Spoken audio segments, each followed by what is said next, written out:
Alhamdulillah, kami daripada Wadi Ombo Gunung Kidul menuju ke Pantai Pangasan di Pacitan, Jawa Timur.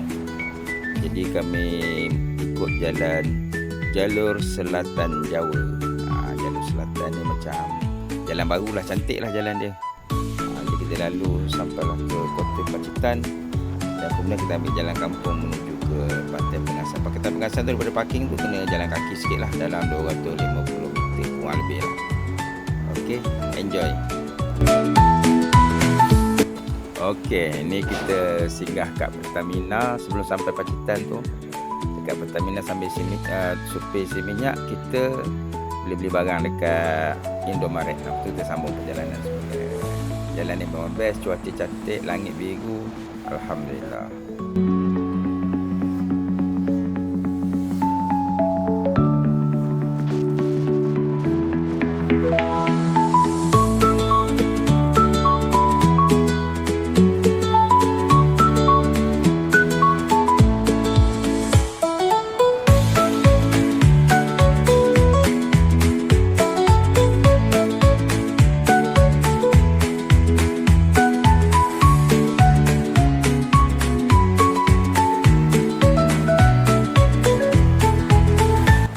Okey, inilah gerbang kota Pacitan sebelum kita masuk bandar dia.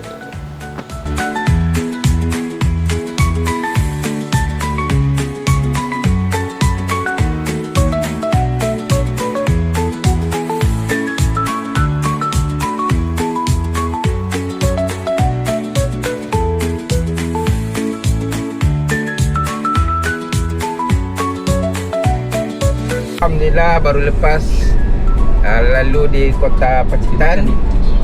Sekarang kita menuju ke Pantai Pangasan. Mudah-mudahan bisa dapat sunset yang cantik.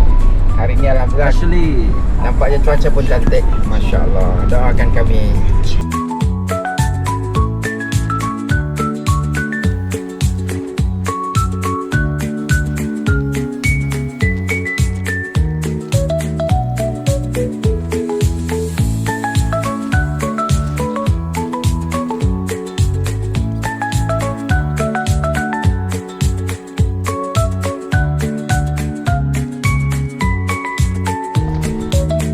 Alhamdulillah kita dah sampai dekat tempat parking dia.